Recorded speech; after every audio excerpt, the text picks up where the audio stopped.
नमस्कार दोस्तों, RJ Ravika Sharma channel में आप सभी का स्वागत है। आज की हमारी कहानी जो कि पार्ट 1 का डी पार्ट है, अंधेरे बंद कमरे में। यह कहानी एक उस इंसान से शुरू हो रही है जहां वो अपनी बीवी से बड़ा ही परेशान है और बीवी की बहन की शादी किसी और व्यक्ति के साथ होने नहीं देना चाहता। उसका दोस्त उसे हर एक मसला पूछ लेता है, लेकिन वह मनोभाव बस यही रट लगाए बैठा है कि अब उसे विदेश जाना है, क्योंकि वह अपनी गृहस्थी से बड़ा ही परेशान हो चुका है। जो कुछ भी उसने बताया वह यही था कि पिछली रात घर में उसकी नीलिमा से कुछ कहासुनी हो गई थी। कुछ दिनों से उन लोगों के जीवन भार्गव से भेंट नहीं हुई। पिछली रात जब वे खाना खा रहे थे तो भार्गव उनके यहाँ आया और आग्रह करके उनके साथ कॉफी पीने के लिए बाहर ले गया। वह उस समय सर्दी में बाहर नहीं जाना चाहता था, मगर भार्गव ने बहुत ही हठ किया कि वह उसके साथ एक बहुत जरूरी बात करना चाहता है। नीलिमा ने भी कहा कि भार्गव इतनी ठंड में उनसे बात करने के लिए आया है तो उस बेचारे को निराश नहीं करना चाहिए। जब वह भार्गव के साथ बाहर आ गया तो उसे ध्यान आया कि वह खाली चप्पल पहने हुए बाहर आ गया है, मगर वह मोजा या जूता पहनने के लिए लौटकर नहीं गया। उसका मन जो पहले ही खींचा हुआ था इससे और खींच गया। भार्गव उसे अपने साथ वोल्गा में ले गया। वहां जाकर काफी देर भार्गव इधर उधर की बातें करता रहा। आखिर तंग आकर वह उठने की सोचने लगा तो भार्गव ने हिचकिचाते हुए कहा कि वह शुक्ला के साथ ब्याह करने के लिए उसकी अनुमति चाहता है। इस प्रकरण पर आकर हरबंस कुछ उत्तेजित होकर बैठ गया। मैंने उससे कहा कि तुम्हें ये बात कहते हुए शर्म नहीं आती? तुम्हें पता है शुक्ला की उम्र क्या है? वह मुश्किल से अभी 17 बरस की हुई है और इस कच्ची उम्र में तुम चाहते हो कि उसका साथ तुम्हारा ब्याह कर दिया जाए? मैं नहीं जानता था कि तुम इतने ओछे और इतने स्वार्थी हो। तुम इतने दिनों से मेरे साथ इसलिए दोस्ती का स्वांग कर रहे थे। मगर मैं कुछ कहने लगा तो हरबंस ने मेरी बात बीच में ही काट दी। मैंने उससे कहा कि मैं आज से तुम्हारे साथ उठने बैठने का भी संबंध नहीं रखना चाहता। तुम आज से कभी ना तो हमारे यहाँ आओगे न ही बाहर हम में से किसी से मिलोगे।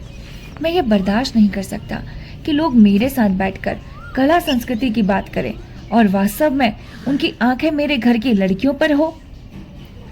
अरे हरबंस, क्या ये एक तरह से तय नहीं था कि, या तुमसे किसने कहा? ऐसी कोई बात कभी नहीं हुई। वह उसी उत्तेजना में कहता गया। तुम समझते हो कि मैं ये बर्दाश्त कर सकता हूँ? वह लड़की इस उम्र में ब्याह करके बच्चे भी संभाले? मैं उसके बारे में जाने जाने क्या सोच रखा है। सबसे पहले तो मैं उसे मॉरिस संगीत कॉलेज में संगीत की शिक्षा के लिए भेजना चाहता हूँ। एक तरफ तो वह विदेश जा रहा है और दूसरी तरफ वह शुक्ला को संगीत की शिक्षा के लिए भेजना चाहता है। बड़ा वाया। इसमें जो असंगति थी उसकी तरफ उसका ध्यान ही नहीं गया। उसका चेहरा इस तरह तमतमाता रहा जैसे जीवन भार्गव उस समय भी उसके सामने बैठा हो और उसी को संबोधित करके बात कर रहा हो। खैर, यह तो तुम्हारे और शुक्ला के सोचने की बात है, मैंने कहा, मगर इससे तुमने विदेश जाने का निश्चय कैसे कर लिया? मगर बात वहीं तो समाप्त नहीं हो गई। आज सावित्री ने इस बात को लेकर एक तूफान खड़ा कर दिया है। नीलिमा का वास्तविक नाम यही है, सावित्री। नीलिमा यह नाम उसने अपने बाद में चुन लिया था, मगर हरबंस के मुंह से अब भी कई बार उसका पूरा नाम ही निकल पड़ता था। यह ज्यादातर तब होता था जब वह उत्तेजित हो जाता। सुबह की उसने जो बात बताई वह इस तरह थी कि रात को उसने नीलिमा को भार्गव के साथ हुई अपनी बातचीत के विषय में नहीं बताया। सुबह नाश्ता के समय उसने नीलिमा को बताया कि उसने भार्गव को उस घर में आने जाने से मना कर दिया, इसलिए उसकी अनुपस्थिति में भी भार्गव को वहां नहीं आना चाहिए। नीलिमा इस बात पर एकदम भड़क उठी और उसने कहा कि वह उसके पिता का घर है। उस घर में किसी को आने जाने से रोकने वाला वह कौन होता है? नीलिमा ने उससे यह भी कहा कि शुक्ला के भविष्य के बारे में निर्णय करने का उसे कोई अधिकार नहीं है।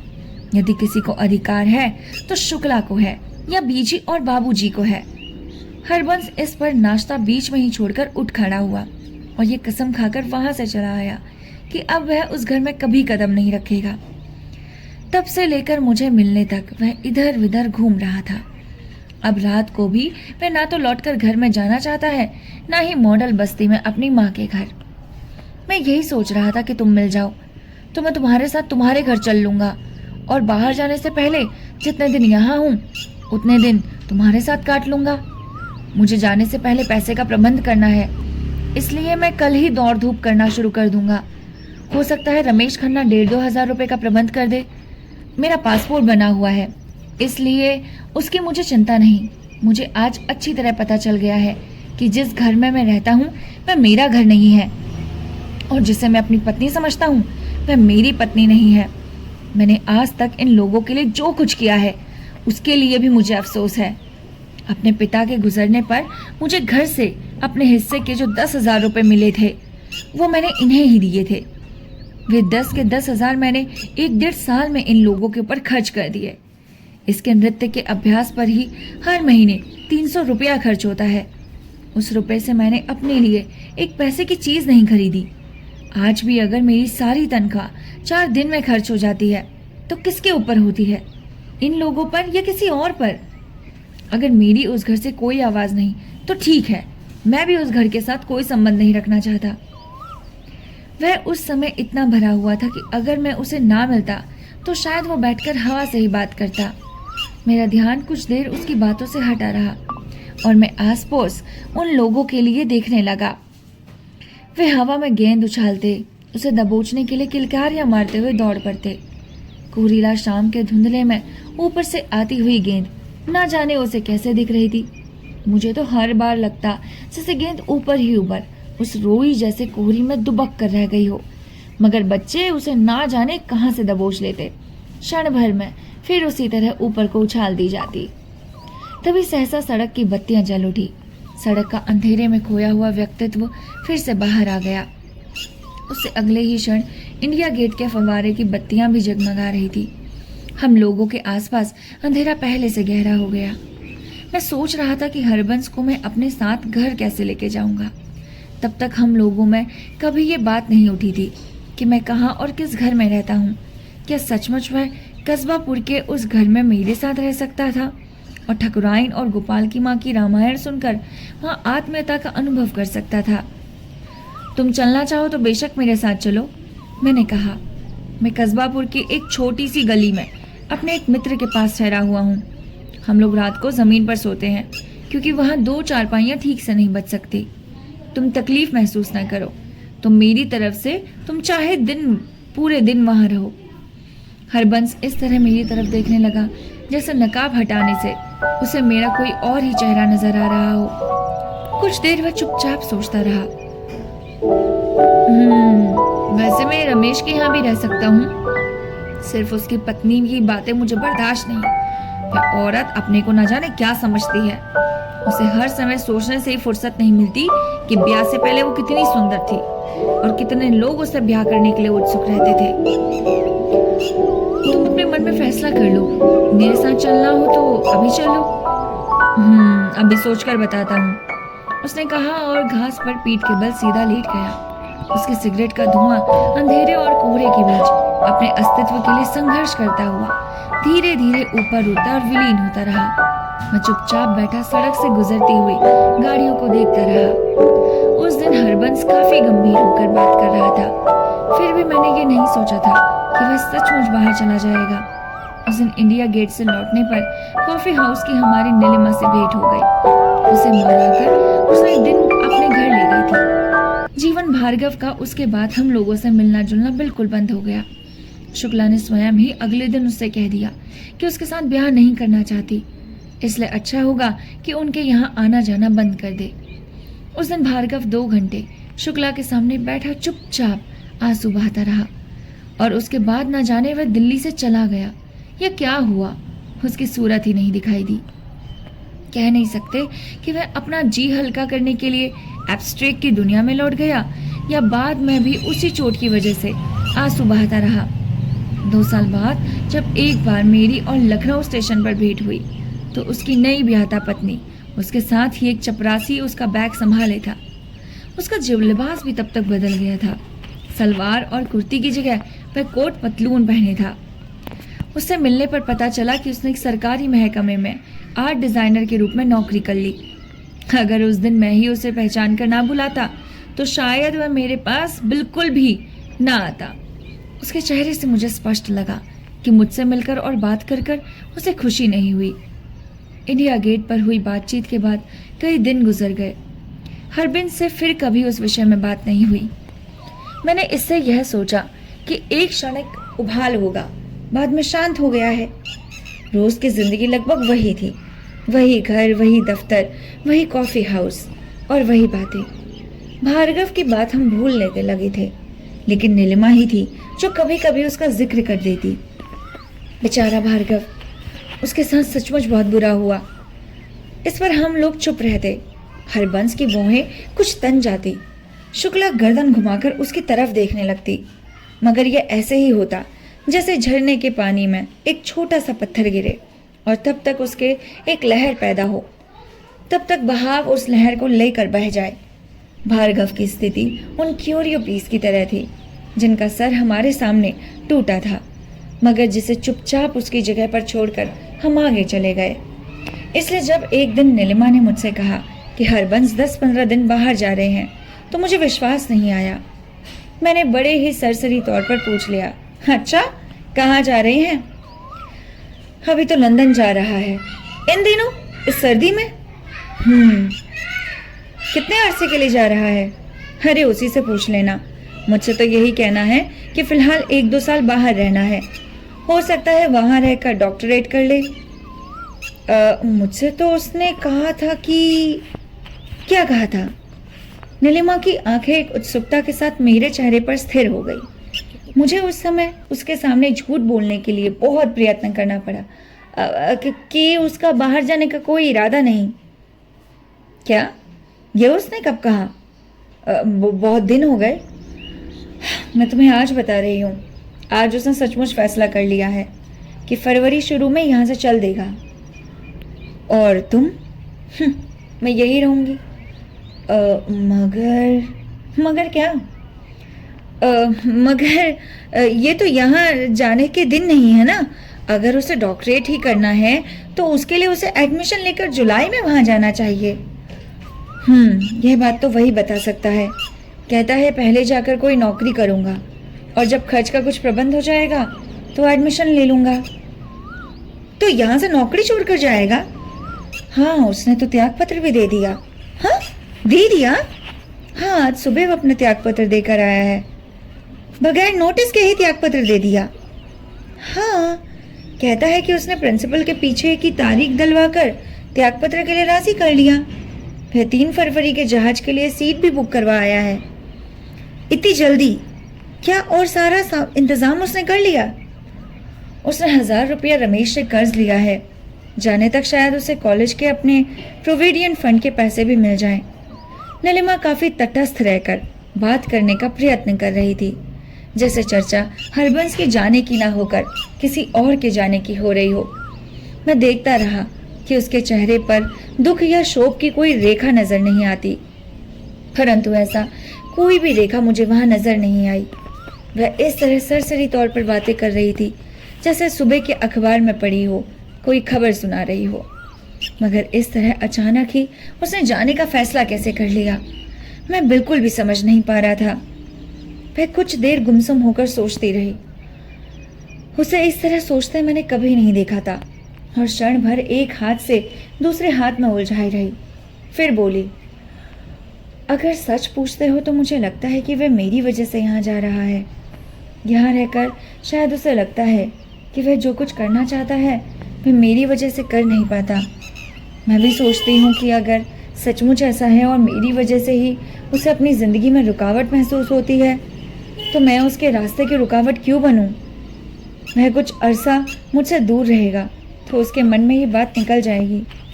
मैं भी इस बीच देख लूँगी कि अकेली रहकर मुझे कैसा लगता है। मैं इस बीच दक्षिण चले जाऊँगी, वहाँ नृत्य का अभ्यास करूँगी। बीजी कह रही हैं कि मुझे वहाँ जाने का खर्चा दे देंगी। मैंने तय कर लिया है कि मैं उसे एक बार भी रुकने के लिए ना कहूँगी। और तब पहली बार मुझे नीलिमा के चेहरे की गहराई एक ऐसी रेखा नजर आई जो दर्द की व्याकुलता की रेखा हो सकती है, परंतु तुरंत ही उसने अपने चेहरे को झटक कर ठीक कर लिया। और बोली, तुम तो हरबंस के जाने के बाद हम लोगों से क्या ही मिलोगे ना।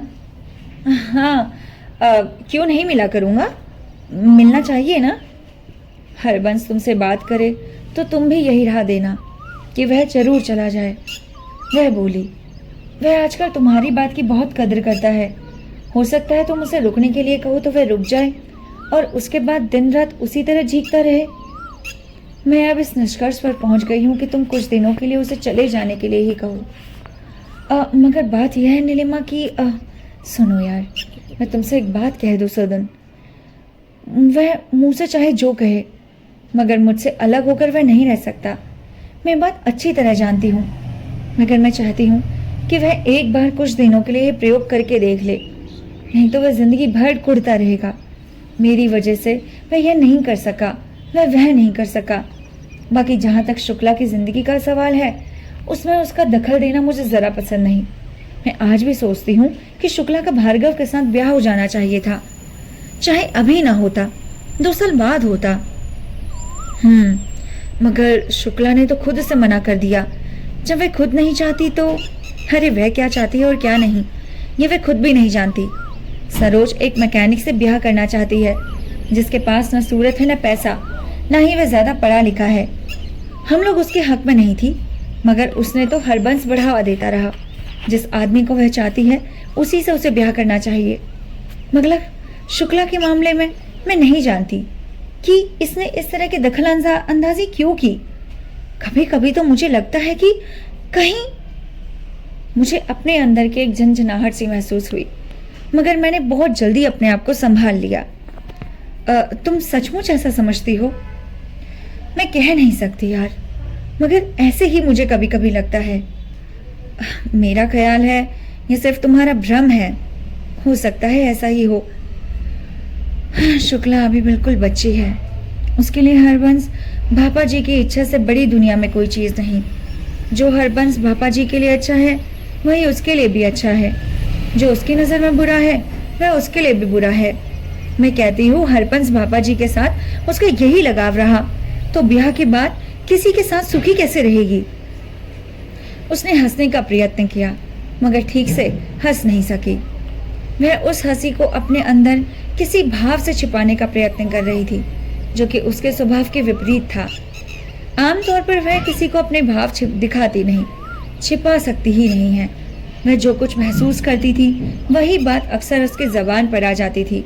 छिपाने का प्रयत्न उसके लिए बहुत बड़ा प्रयास था। जिस दिन हमने हरबंस को वादा किया उस दिन हल्की हल्की फुहार पड़ रही थी। स्टेशन पर आने से पहले हरबंस मुझे अपने साथ एक जगह डिस्की के लिए ले गया। वहां जांच चल रहा था और हमें सीट भी ऐसी मिली कि अपनी कही हुई बात अपनों को ही सुनाई नहीं देती थी। हम लोगों ने हिस्की का एक एक पेग खामोश रहकर पिया। जब दूसरा पैक भी आधा आधा पी चुके तो हमारी आंखें सुर्ख होने लगी। तो हरबंस ने कहा, देखो यार, जिंदगी में आदमी कैसे फैसले कर लेता है। मैंने सुना कि वह कह रहा है जिंदगी में आदमी कैसे हौसला करता है। मैंने पूछा, किस चीज का हौसला? अरे मैं आज यहाँ से जा रहा हूँ, शायद हमेशा के लिए। इतना बड़ा फैसला कितनी आसानी से हो गया। तुम सचमुच समझते हो कि यह फैसला बहुत आसानी से हो गया? अरे बिल्कुल आसानी से। जब तक मैंने फैसला नहीं किया था तब तक मेरे मन में उलझन थी, अब कोई उलझन नहीं है। अगर तुम्हारे मन में कोई उलझन नहीं है तो मुझे इसकी खुशी है। तुम्हें खुशी है ना? मैं जानता था कि तुझे खुशी होगी। मुझे लगा कि मैं बात का सूत्र ठीक से नहीं पकड़ पाया। तुम क्या बता रहे हो? मैंने पूछा। अरे मैं तुम्हारी खुशी की बात कर रहा हूँ। मुझे पता था कि तुम्हें खुशी होगी। अरे किस बात की खुशी? मैंने फिर उससे पूछा। अरे भाई, मेरे जाने की और किस बात की? आओ चले। उसकी बात का सूत्र तब तक मेरी पकड़ में नहीं आया जब तक हम बाहर आकर टैक्सी में नहीं बैठ गए। तब तक मुझे अपने आपा विस्की की वजह से काफी हल्का लग रहा था, मगर बात का सूत्र पकड़ में आते ही मेरे मन में नहीं, शरीर पर एक भारीपन छाने लगा। तो क्या नीलिमा जो बात सोचती है वह सच है? हरबंस को जीवन भार्गव से ही नहीं, मुझसे भी ईर्ष्या थी। उससे हर एक व्यक्ति से ईर्ष्या थी, जो किसी भी तरह शुक्ला के निकट रह सकता था। तुम यह कह रहे हो कि मुझे तुम्हारे जाने की खुशी है? मैंने उसका हाथ पकड़ लिया। मैं उसके जाने से पहले उस पर अपनी पारसाई का छाप देना चाहता था। तुम ऐसी बात सोच भी कैसे सकते हो? उसने मेरी तरफ एक अभियोगपूर्ण दृष्टि से देखा और कंधे हिला दिए। मैं जा रहा हूँ, अब कभी लौट कर नहीं आऊंगा। आज मैं हमेशा के लिए इस शहर से विदा ले रहा हूँ। आज मैं इस शहर और इसकी खुशियों में मेरा कोई हिस्सा ना होगा। क्या इसका यही मतलब नहीं कि तुम जानना चाहते हुए भी जबरदस्ती जा रहे हो? उसने मुंह बिछाकर कंधे हिला दिए और टैक्सी के मीटर को देखने लगा। अगर तुम ऐसे ही महसूस करते हो तो रुक क्यों नहीं जाते? उसने एक बार घूरकर मेरी तरफ देखा और हल्की से मुंह के बाद उसी तरह टैक्सी के मीटर को ऊपर देखता रहा। सच यार, अभी कुछ नहीं बिगड़ा। तुम्हारा टिकट अभी भी वापस हो सकता है। और टिकट वापस नहीं हो सकता। मैंने वापस करने के लिए टिकट खरीदा ही नहीं है। मगर मैं तुम्हें विश्वास दिलाता हूँ कि तुम्हारे जाने का मन नहीं है। तुम मेरे मन में मुझसे ज्यादा जानते हो। मैं जानता हूँ कि मैं जिंदगी से क्या चुन सकता हूँ और मुझे क्या चुनना चाहिए। यह भी जानता हूँ कि मेरे आसपास की दुनिया में किसे मेरी जरूरत है और किसे नहीं है। मैं सब कुछ जानता हूँ, खूब अच्छी तरह जानता हूँ। हर एक को जानता हूँ खूब अच्छी तरह से। खिड़की से फुहार के साथ बहुत ठंडी हवा आ रही थी। मैं खिड़की का शीशा चढ़ाने लगा, मगर टैक्सी तब तक हनुमान रोड पर आ पहुंची। उसके बाद हरबंस से मेरी अलग से कोई बात नहीं हुई। स्टेशन पर उसे छोड़ने के लिए हम 3 व्यक्ति ही गए थे, नीलिमा, शुक्ला और मैं। और लोगों को हरबंस ने स्वयं ही मना कर दिया कि उस खराब मौसम में किसी को स्टेशन पर आने की जरूरत नहीं। अपनी माँ और भाई बहनों से भी शायद वो घर पर ही मिल आया था और उन्हें भी स्टेशन आने से मना कर दिया था। या शायद उसकी सनक ही थी, या शायद वह घर जाते समय अपने आसपास ज़्यादा भीड़ नहीं देखना चाहता था। गाड़ी के चलने तक हम तीनों के बीच भी वह जैसे बिल्कुल अकेला और पराया सा खड़ा रहा। किसी से भी कुछ ज़्यादा बात नहीं की। गाड़ी स्टेशन से 10 मिनट लेट चली और वे 10 मिनट उसे बहुत ही बेचैनी से काटे। कभी वह घड़ी की तरफ देखता, कभी सिग्नल की तरफ, कभी अपने जूतों के फीते खोलकर बांधने लगता। भाप छोड़ते हुए इंजन की तरफ वह बार बार इस तरह देखने लगता जैसे गाड़ी को लेट करने का दोष उसी पर हो। आखिर जब गाड़ी ने सीटी दी तो उसने एक बार मुस्कुराकर हम सब की तरफ देखा और फिर चुपचाप गाड़ी में सवार होकर दरवाजे के पास खड़ा हो गया। वहां से वह इस तरह इंजन की तरफ देखने लगा जैसे शायद उसे याद ही ना हो कि उसके साथ उसे कोई छोड़ने के लिए भी आया है। जाती बार तुम ठीक से मिलकर भी नहीं जाओगे, नीलिमा ने कुछ चोट खाए हुए स्वर में कहा। काफी देर से बहुत गंभीर दृष्टि से उसके चेहरे की तरफ देख रही थी। वह बहुत खोया खोया सा जल्दी से गाड़ी से उतरा। उसने पहले मुझसे हाथ मिलाया, फिर उसने नीलिमा का हाथ पकड़ा तो वह उसे गले में बाहें डालकर उसे लिपट गई। उसी तरह शुक्ला भी उसके गले में बाहें डालकर उसे मिली। तभी इंजन की चीख वातावरण में फैल गई। हरबंस ने एक झटके के साथ शुक्ला को अपने से अलग किया और जल्दी से फिर गाड़ी के दरवाजे पर खड़ा हुआ। इंजन ने 2-1 बार फड़क कर भाप छोड़ी, पटरियों के पहिए छिल गए और फिर हल्के से झटके के साथ गाड़ी चल पड़ी। मैं ना जाने क्यों गाड़ी के चलने तक अपने मन में कहीं आशा कर रहा था कि हरबंस नहीं जाएगा, नहीं जाएगा। जब गाड़ी चलने लगेगी तो वह अचानक अपना मन बदलकर उतर पड़ेगा, मगर वह अपनी जगह पर उसी तरह खड़ा रहा। गाड़ी की चाल धीमे से तेज होती गई और कुछ ही देर में प्लेटफॉर्म खाली रह गया। गाड़ी प्लेटफॉर्म से निकल गई तो नीलिमा हम दोनों से पहले गेट की तरफ चल दी। मैंने उसकी तरफ देखा कि शायद उसकी आंखों में कहीं आंसू अटके हो, मगर उसकी आंखें बिल्कुल सूखी थी और चेहरे के भाव में भी विशेष अंतर नहीं था। शायद वह अपने मन के भाव को प्रकट नहीं होने देना चाहती थी। अचानक मेरे कानों में सुबकने की सी आवाज़ आई तो मैंने चौंक कर फिर उसकी तरफ देखा। वह अपने स्वाभाविक अंदाज में उसी तरह चल रही थी और कहीं कोई अंतर नहीं था। तभी मेरी नज़र शुक्ला पर पड़ी। मैंने देखा कि उसकी आंखें भीगी हैं, उसके होंठ भी जर्जरा रहे हैं। मुझे फिर नीलिमा की स्थिरता उसकी उस समय अच्छी नहीं लगी। क्या सचमुच उसे हरबंस के चले जाने का कोई अंतर ही नहीं पड़ रहा था? या फिर वो सब कुछ सिर्फ अभिनय कर रही थी, केवल एक कुशल अभिनय। यह भी संभव था, केवल यह दिखाना चाहती थी कि वह किसी भी स्थिति में अपने आप को विचलित नहीं होने देती, हर स्थिति में अपने ऊपर पूरा काबू रख सकती है। या शायद कमज़ोर पड़कर उसने अपनों पर विश्वास नहीं खोना चाहती, जिसकी वह मेरे सामने घोषणा कर चुकी थी। क्या पता उसे यह हरबंस कभी लौटकर वहां न आने का निश्चय करके गया था, या उसका विश्वास उस जानकारी से काफ़ी बड़ा था, या उसे इसकी परवाह ही नहीं थी कि वह अपने को पूरी तरह अपने ही ऊपर निर्भर मानती थी। वह सधी हुई चाल, तनी हुई गर्दन और चमकती हुई आंखें, कुछ भी तो उस समय की स्थिति के अनुकूल नहीं था। क्या सचमुच उसमें वह दुर्बलता नहीं थी जो हर स्त्री में होती है? हम अभी बाहर निकले ही थे कि स्टेशन के टैक्सी स्टैंड में मुझे एक परिचित आकृति अपनी ओर आती दिखाई दी। मैं उसे देखकर चौंक गया, मगर नीलिमा और शुक्ला उसे देखकर आश्चर्य नहीं हुई। सुरजीत जैसे वहां हमारा पहले से इंतजार कर रहा था। वह बहुत तेज से चलता हुआ हमारे पास आ गया। उसके ताज़ा कटे हुए बाल बारिश में भीग रहे थे। मैं कुछ घबराया हुआ सा बोला, गाड़ी चली गई? हाँ, नीलिमा ने कहा, गाड़ी तो 10 मिनट लेट हो गई है। मुझे गाड़ी के वक्त का ठीक पता नहीं था। वह जल्दी जल्दी और बहुत व्यस्त ढंग से बोला, मैं अंदाजे से ही टैक्सी लेकर आया हूँ। एक चाय पार्टी थी, वहाँ से उठने उठने में ही देर हो गई। मैं उनसे कहता भी रहा कि मेरे एक दोस्त के बाहर जाना है, इसलिए मुझे जल्दी उठ जाने दो, मगर तुम इन पार्टियों का पता ही है, लोग विदा लेने में ही 1 घंटा लगा देते हैं। खैर, गाड़ी तो अब चले गई, नीलिमा ने कहा। अब मुझे बहुत अफसोस है कि इतनी जल्दी करके भी मैं लेट हो गया। वह बोला, अच्छा, अब तुम लोगों का क्या प्रोग्राम है? तुम्हें सीधे घर ही चलना है? उसके हाथ जल्दी जल्दी हिल रहे थे और वह बात करते थोड़ा हकला भी रहा था। उसके चौड़े चकेले चेहरे पर इतनी व्यस्तता और घबराहट मैंने कभी नहीं देखी।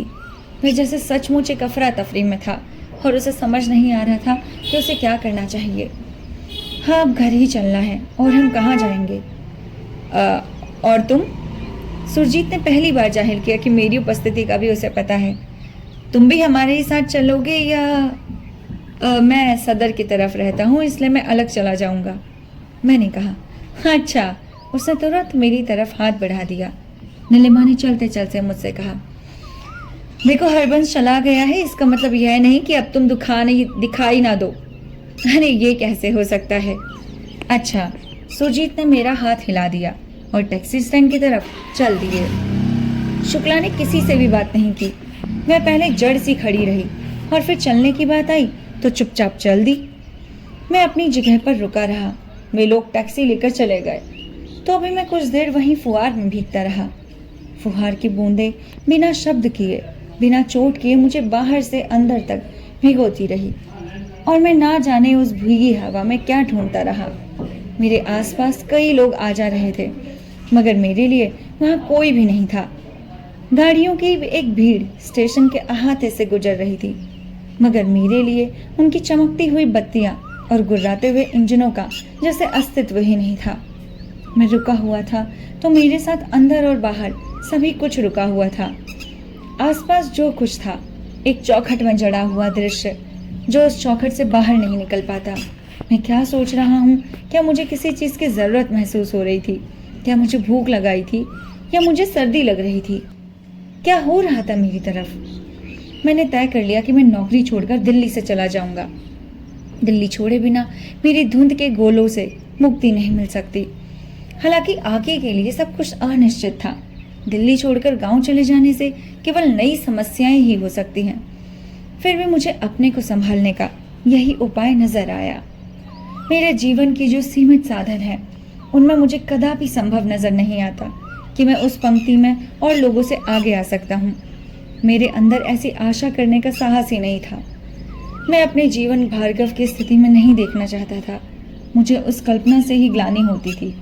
मैं ये सोच भी नहीं सकता था कि मैं उस तरह की स्थिति से गुजरकर भी आईने में अपना चेहरा देख सकता हूँ।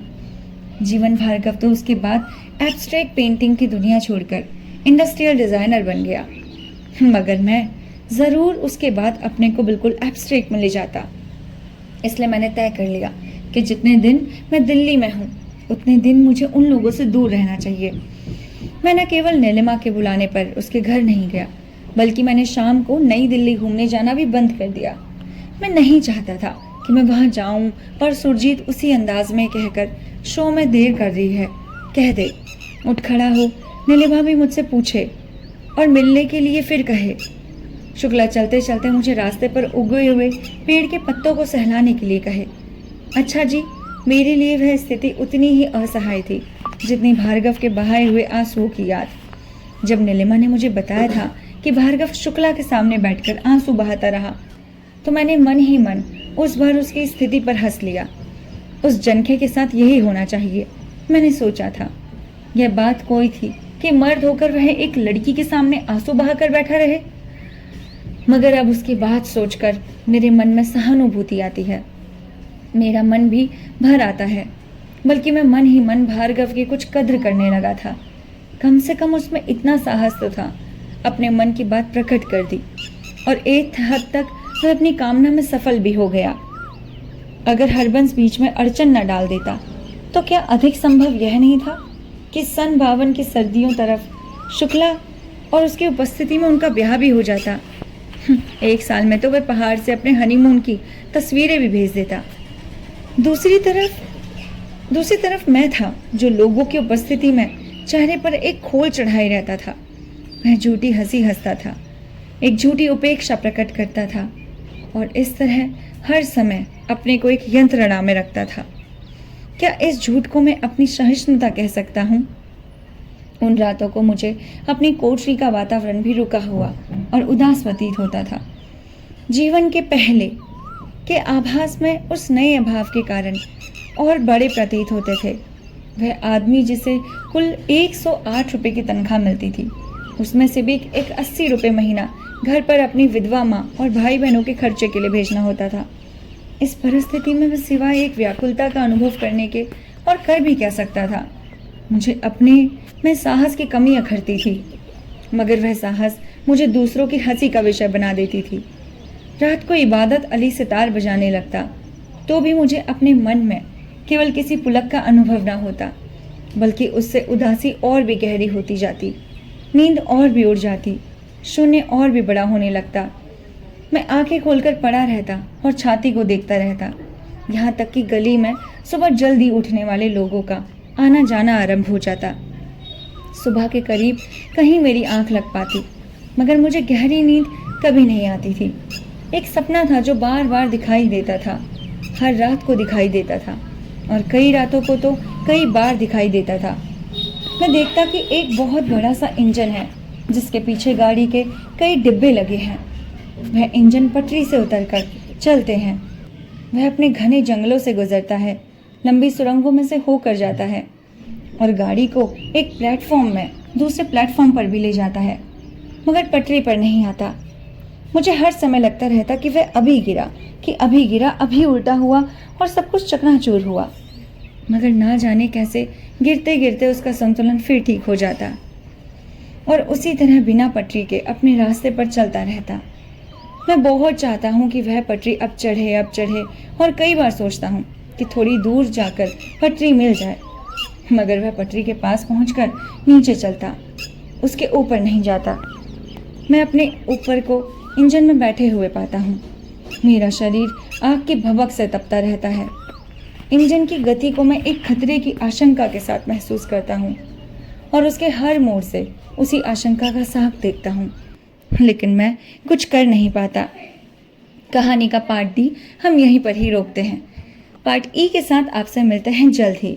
तब तक के लिए हमारे चैनल को लाइक, शेयर और सब्सक्राइब करना बिल्कुल ना भूलें।